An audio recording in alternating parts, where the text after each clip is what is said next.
নমস্কাৰ। এই মুহূৰ্তত ৱাকাফ সংশোধনী আইনক লৈ সৰ্বোচ্চ ন্যায়ালয়ে এটা ডাঙৰ নিৰ্দেশ দিছে। কি নিৰ্দেশ দিছে আৰু কি তিনিটা প্ৰাৱধানৰ ওপৰত অন্তৱৰ্তীকালীন স্থগিতাদেশ জাৰি কৰিছে আৰু কেন্দ্ৰীয় চৰকাৰক কি নিৰ্দেশ দিছে সবিশেষ জনাবলৈ এই মুহূৰ্তত চেষ্টা কৰিছো। এটা ডাঙৰ খবৰ, ৱাকাফ আইনক লৈ সৰ্বোচ্চ ন্যায়ালয়ৰ ডাঙৰ নিৰ্দেশ। কি নিৰ্দেশ দিছে সেয়া আপোনালোকে জনাটো অত্যন্ত জৰুৰী। আজি হেয়াৰিং আছিলে। কেন্দ্ৰীয় চৰকাৰক ন্যায়ালয়ে বান্ধি দিলে 7 দিনৰ সময়সীমা।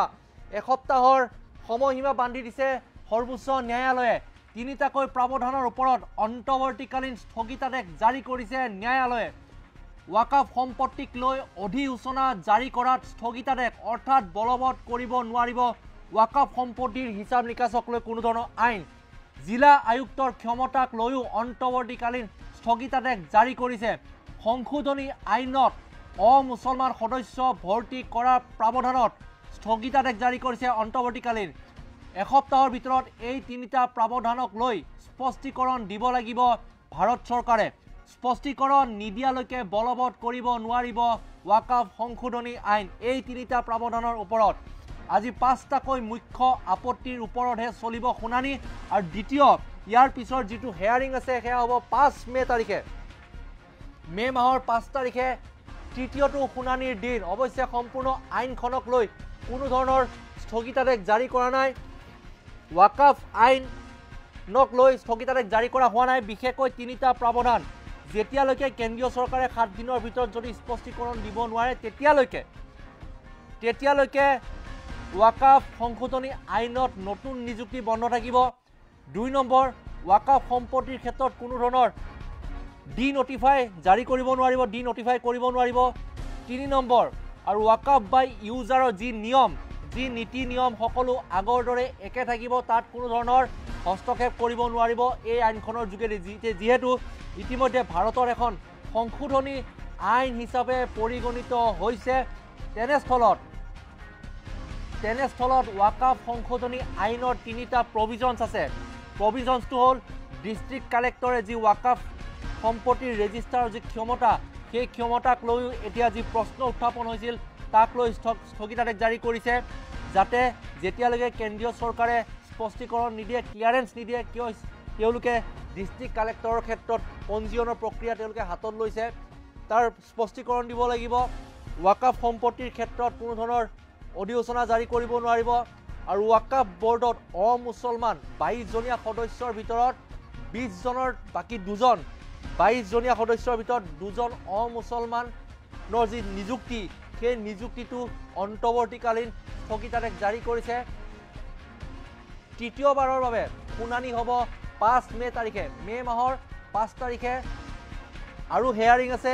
আজি মুখ্য 5টাকৈ আপত্তিৰ ওপৰত শুনানি দিলে সৰ্বোচ্চ ন্যায়ালয়ে। কিন্তু কেন্দ্ৰীয় চৰকাৰক 7টা দিনৰ সময়সীমা নিৰ্ধাৰণ কৰি দিয়া হৈছে। এই 7টা দিনৰ ভিতৰত কেন্দ্ৰীয় চৰকাৰে ক্লিয়াৰেন্স দিব লাগিব যে ৱাকাফ বৰ্ডৰ ক্ষেত্ৰত যি 22জনীয়া সমিতিত 2গৰাকীকৈ অমুছলমান লোক, যদি অমুছলমান লোক অন্তৰ্ভুক্তি কৰে তাক লৈ স্থগিতাদেশ জাৰি কৰিছে। আৰু দ্বিতীয় দিনৰ শুনানিত কেইবাটাও গুৰুত্বপূৰ্ণ নিৰ্দেশ দিছে। 73খন আবেদন এতিয়াও আছে। 73খনৰ ভিতৰত কালি 10খনৰ শুনানি হ'ল। আজি মুখ্য 5টা আপত্তিৰ ওপৰত শুনানি হ'ল। তাৰ পাছত সিদ্ধান্ত গ্ৰহণ কৰা হ'ল বা নিৰ্দেশ দিয়া হ'ল কেন্দ্ৰীয় চৰকাৰে ক্লিয়াৰেন্স নিদিয়ালৈকে ৱাকাফ সম্পত্তিৰ কোনো ধৰণৰ স্থিতি, কোনো ধৰণৰ যি বৰ্তমান য'ত আছে, যেনেকৈ আছে, যাৰ নামত আছে সকলো তাতে থাকিব। স্থগিতাদেশ জাৰি কৰিছে। তাৰ ওপৰত কোনো ধৰণৰ কাৰ্য ব্যৱস্থা হাতত ল'ব নোৱাৰিব চৰকাৰীভাৱে। এসপ্তাহৰ সময়সীমা দিছে। আৰু যেতিয়ালৈকে ক্লিয়াৰেন্স দিব নোৱাৰে, ক্লিয়াৰেন্স দিয়াৰ পিছত যেতিয়ালৈকে যুক্তিযুক্ততাৰ অন্তত যদি উচিত বিচাৰ নহয় তেতিয়ালৈকে স্থগিতাদেশ।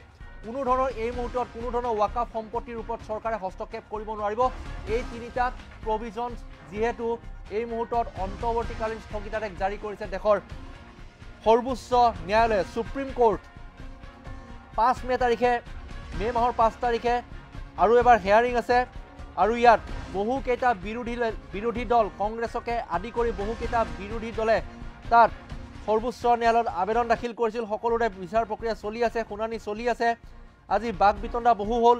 তাৰ পাছত শেষত নিৰ্দেশ দিয়া হ'ল কেন্দ্ৰীয় চৰকাৰে 7টা দিনৰ সময়সীমা বান্ধি দিয়া হৈছে কেন্দ্ৰীয় চৰকাৰক তেওঁলোকে 7টা দিনৰ ভিতৰত ৱাকাফ বাই ইউজাৰৰ ক্লিয়াৰেন্স দিব লাগিব দ্বিতীয়তে ক্লিয়াৰেন্স নিদিয়ালৈকে কোনো ধৰণৰ ষ্টেট ৱাইজত ৰাজ্যিক ভিত্তিত যদি ৱাকাফ বোৰ্ড যদি পুনৰবাৰ সংশোধনী কৰি নতুন আইন গৃহীত কৰে তেন্তে সেই নতুন আইনখন বলবৎ কৰে নতুন আইনখনত থাকিব 22 জনীয়া সদস্য 22 জন সদস্যৰ ভিতৰত দুগৰাকী থাকিব অমুছলমান অৰ্থাৎ হিন্দু হ'ব পাৰে খ্ৰীষ্টিয়ানো হ'ব পাৰে বা অমুছলমান হ'ব পাৰে সেই দুগৰাকী সদস্যৰ নিযুক্তি স্থগিতাদেশ জাৰি কৰা হৈছে আৰু ৱাকাফ বাই ইউজাৰৰ ক্ষেত্ৰত যিসমূহ সম্পত্তি আছে ৰেজিষ্টাৰ কৰাই হওক বা নকৰাই হওক আজি 50 বছৰ 60 বছৰ দশক ধৰি সেই ৱাকাফ বাই ইউজাৰৰ দান কৰা সম্পত্তি আনুষ্ঠানিকভাৱে মুছলমান সমাজে মন্দিৰ মছজিদ বা কোনো ধৰ্মীয় অনুষ্ঠানৰ নামত তেওঁলোকে ব্যৱহাৰ কৰি আছে সেই ক্ষেত্ৰত চৰকাৰে কোনো ধৰণৰ হস্তক্ষেপ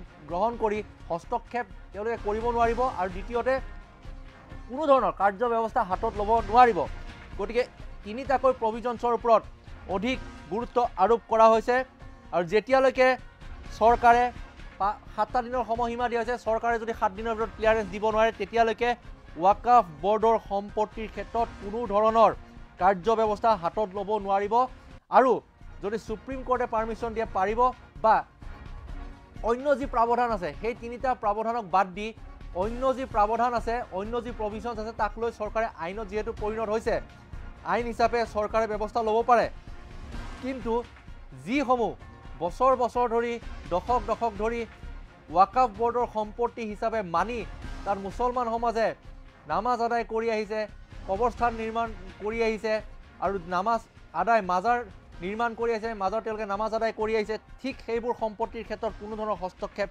কৰিব নোৱাৰিবা আৰু ৱাকাফ বাই ইউজাৰ যিগৰাকী ব্যক্তিয়ে ৱাকাফক দান দি দিছে ভূমি তাৰ ক্ষেত্ৰতো চৰকাৰে কোনো ধৰণৰ হস্তক্ষেপ গ্ৰহণ কৰিব নোৱাৰিব হস্তক্ষেপ ল'ব নোৱাৰিব পুনৰবাৰ ফুলপেট গ্ৰাফিক্সৰ জৰিয়তে জনাইছোঁ সৰ্বোচ্চ ন্যায়ালয়ে কি আজিৰ শুনানিত সৰ্বোচ্চ ন্যায়ালয়ে কি ডাঙৰ মন্তব্য কৰিছে ৱাকাফ আইনক লৈ সৰ্বোচ্চ ন্যায়ালয়ৰ ডাঙৰ নিৰ্দেশ কেন্দ্ৰীয় চৰকাৰক এসপ্তাহৰ সময়সীমা এসপ্তাহৰ ভিতৰত তিনিটাকৈ প্ৰভিজনছৰ ওপৰত তেওঁলোকে ক্লিয়াৰেন্স দিব লাগিব আৰু নেক্সট যিটো হিয়াৰিং হ'ব সেই হিয়াৰিং আছে মে' মাহৰ 5 তাৰিখে তিনিটাকৈ প্ৰাৱধানৰ ওপৰত অন্তৱৰ্তীকালীন স্থগিতাদেশ ৱাকাফ সম্পত্তিক লৈ অধিসূচনা জাৰি কৰাত স্থগিতাদেশ জাৰি কৰিছে অধিসূচনা জাৰি কৰিব নোৱাৰিব ৱাকাফ সম্পত্তিক লৈ জিলা আয়ুক্তৰ ক্ষমতাক লৈ অন্তৱৰ্তীকালীন স্থগিতাদেশ অৰ্থাৎ নিযুক্তি ক্ষেত্ৰতো কোনো ধৰণৰ অমুছলমান বৰ্তমানলৈকে নিযুক্তি দিব নোৱাৰিব সংশোধনী আইনত অমুছলমান সদস্য ভৰ্তি কৰাৰ প্ৰাৱধানত স্থগিতাদেশ জাৰি কৰা হৈছে এসপ্তাহৰ ভিতৰত তিনিটা প্ৰাৱধানক লৈ স্পষ্টীকৰণ দিব লাগিব